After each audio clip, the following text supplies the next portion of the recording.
Hey everyone, hope you're having a great day so far. So, I've been having a lot of fun lately watching The Mandalorian on Disney+. The show is a very cool mix of old-style Western movies with a touch of underground crime drama placed in a world full of spaceships, killer robots, and aliens, and of course, Baby Yoda. It doesn't get much cooler than this, really. The season isn't over yet, but already we've gotten hints and tidbits of the new lore and a sense of a much wider galaxy and history to explore post-Return of the Jedi. So, for today, I thought I'd go over 10 interesting facts about the bounty hunter known simply as the Mandalorian or Mando, at least until we know further. Now, once the show ends, or even maybe once Season 2 ends, I might come back and redo this video with more information that we've been given, but I'm going to cram as much as we know into this one, including canon information from Rebels and Clone Wars and other content. First up at number 1, he's a Foundling. We've heard of younglings before, but what's a Foundling?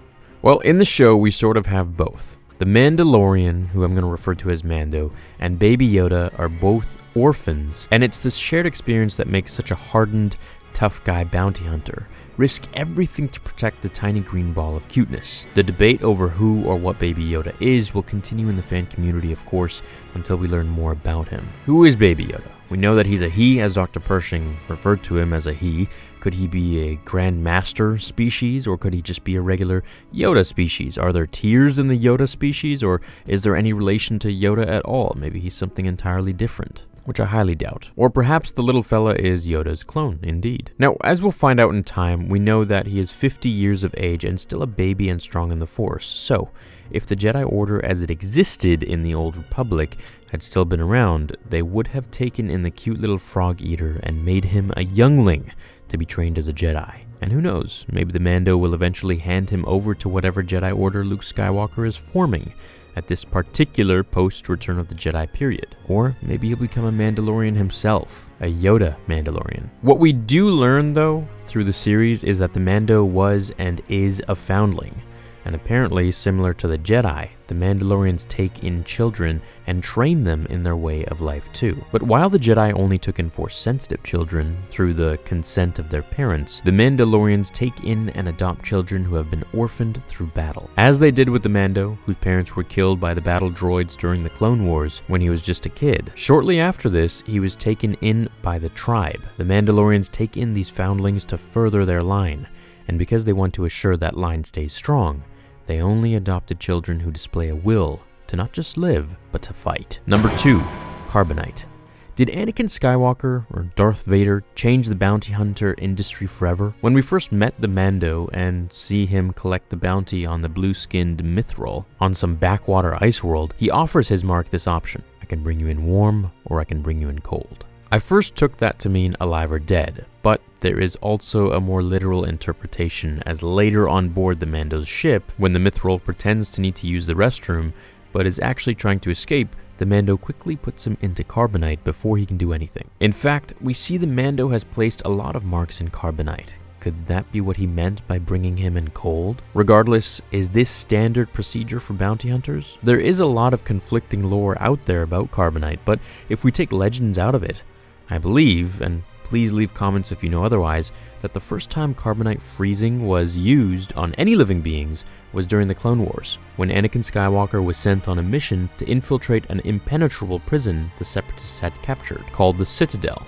which had been constructed to hold rogue Jedi. His mission was to rescue a Jedi Master named Evan Peel. The plan, devised by Anakin's involvement, reprogrammed battle droids, but also placed himself, Obi-Wan, and their clone troopers into Carbonite to fool their enemies' life form detectors. It was an unorthodox plan that was very successful, and one that he repeated again when, as Darth Vader, he used Han Solo as a guinea pig to test if the freezing process would work without killing the scruffy-looking nerf herder. Even years after the Clone Wars, to freeze a living being was not what Carbonite was designed to do. Vader wanted to freeze Luke alive to present to the Emperor. So how did it go from this experimental, dangerous procedure to the standard bounty hunter methodology? And is it? Was it Boba Fett who introduced it to the bounty hunter community, or is this something unique to Mandalorians? I guess we're gonna find out more about this. But what is certain is that our Mando definitely does use Carbonite freeze. Number 3.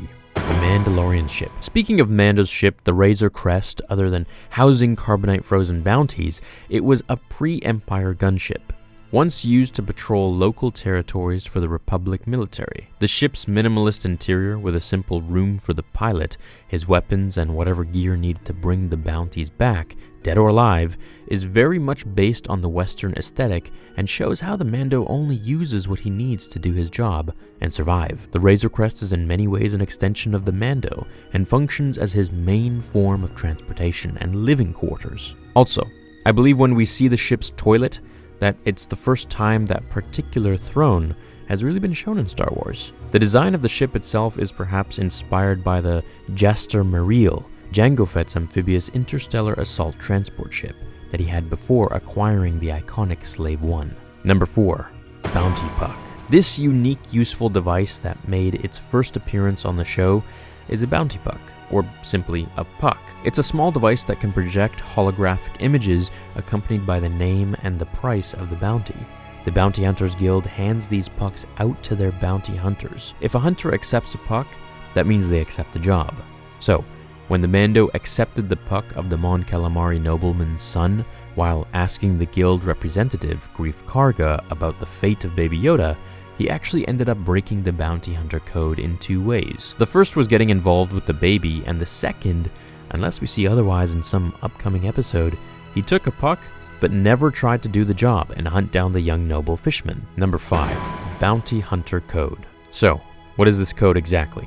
Well, the Bounty Hunter Code, or the Code of the Guild, was developed in order to modify the behavior and conduct of the bounty hunters in the guild, by having them follow a certain set of rules for their protection, and the protection of their fellow bounty hunters. For instance, it was forbidden for a bounty hunter to slay another hunter, unless there was a bounty on that hunter, or steal another's bounty. Also, once a job was accepted, once a puck was chosen, in other words, a bounty hunter only needed to know the target and if the client wanted them dead or alive. Any information that had nothing to do with completing the mission was irrelevant. So, when the Mando asked his Imperial Remnant client what their plans were for the child, he was in clear violation of the code. Number 6.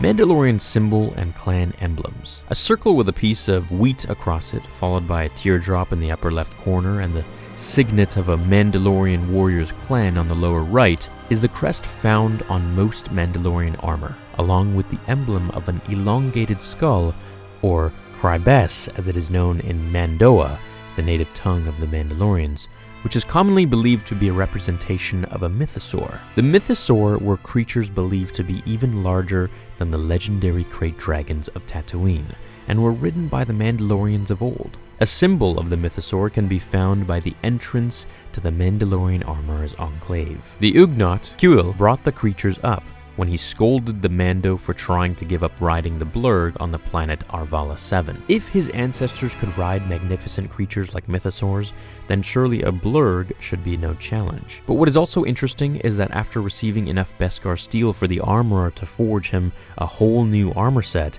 the Mando refused to have her add a Mudhorn signet to the suit, claiming it wasn't honorably earned, that an enemy helped him, but also showing us that he has no clan marking. Is that because he was a foundling, or is there some other reason that he has no clan signet? If the Mando is a man without a clan, he is still considered part of the tribe. What the distinction is remains unclear at the moment. Number 7.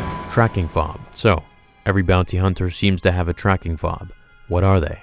Well, to put it very simply, they are small handheld devices used by bounty hunters to track down their target, or targets, throughout the galaxy. But how do they work? Well, up front, they seem to be very similar to radio trackers. They have a loop-style antenna, they appear to have a limited range, but blink red and emit a beeping noise when they are within a radius of their quarry. Now, the range might be limited, but it seems to kind of expand across the galaxy. Or at least so I think, for now, as the Mando was found on the mysterious planet where he met Cara Dune. The blinking and the beeping increases in speed and tempo the closer they get, kind of like a game of hot or cold. However, there's probably more sophistication and complexity of the fobs than first meets the eye. For instance, when the Mando arrives with the tracking fobs for the blue-skinned Mithril and whoever the others were that he put in Carbonite, he drops the trackers on the table in front of his guild contact, Greef Karga. But when Karga attempts to pay for the bounties with Imperial credits, the Mando withdraws the fobs. Why? Karga's men are already taking the Carbonite prisoners off his ship.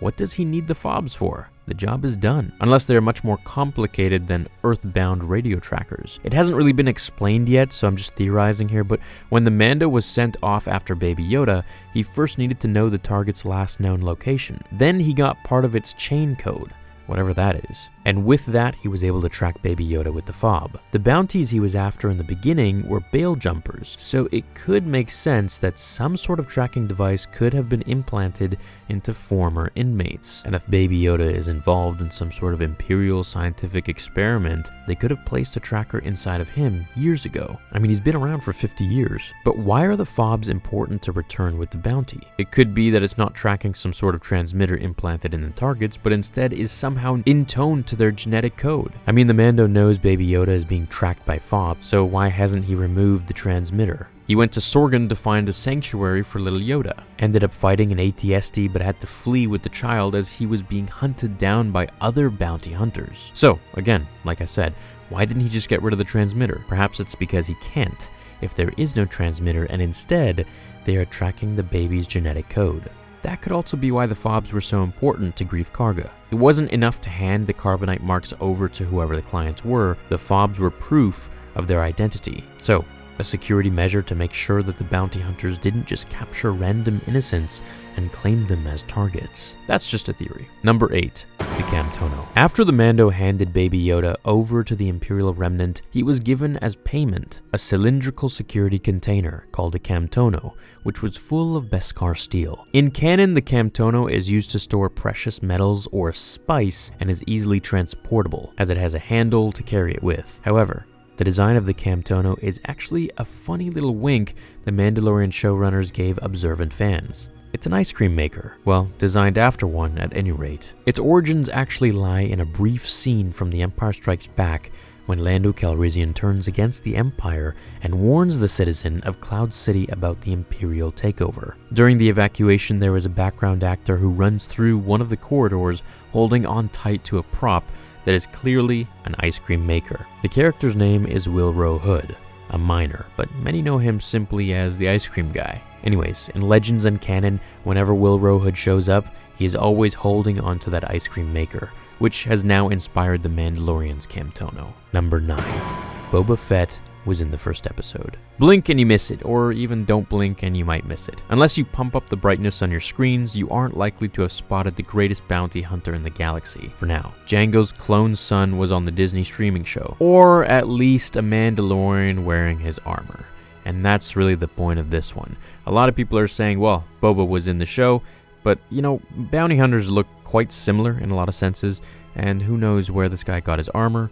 Who knows if it's actually Boba Fett? I highly doubt it is. And if it is, well, we're going to find out. But I really don't think that they would reveal him like that, just in the background a little bit. Now, it hasn't been confirmed yet that it was Boba Fett, nor even if he survived the Sarlacc pit at all, as he did in Legends. But if you pause the pilot episode at the 18-minute and 31-second mark, you'll spot a very iconic figure. Boba is inside, or the lookalike Boba is inside the underground location of the hidden tribe. He's a figure that moves in the shadows behind the Mandalorian, which might be symbolism. The design and color scheme of the armor matches Boba Fett's, even has a blaster dent on the upper right of the helmet in the same spot we have seen on Fett before. Again, it could be Boba Fett or someone who is just wearing his armor, or maybe just a little nod to his character. Now, there is a man named Cobb Vanth, who is the sheriff of a small Tatooine town called Freetown. He wears a set of acid-damaged Mandalorian armor that he took from some Jawas. Could the Great Pit of Carkoon, the Sarlacc, have spit out Boba Fett's armor and the tiny scavengers found it? Or perhaps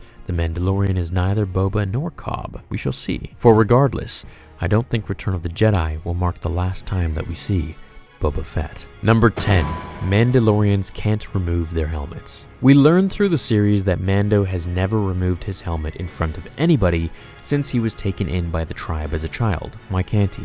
Well, The short answer is that he can, but if he does, he'll never be able to put it on again, meaning he will no longer be considered a Mandalorian. An interesting rule, but is it an ancient Mandalorian tradition or specific to the tribe or perhaps just to Foundlings, is that in both Legends and canon, such as seen in the Clone Wars and Rebels, the various Mandalorians in those shows occasionally take off their helmets. Not just when they're alone or with other Mandalorians, but allies and enemies alike. There doesn't seem to be any issue with it. So why is it for the Mando? Why does it have to do with the Purge, which devastated the Mandalorian clans under Imperial occupation? The few that remained had to go into hiding.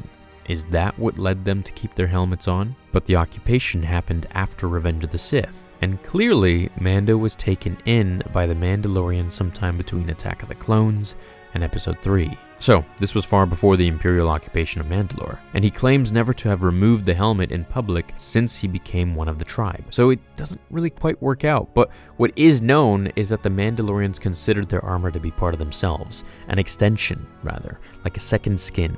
Their armor is tied to their clan identity and sense of belonging.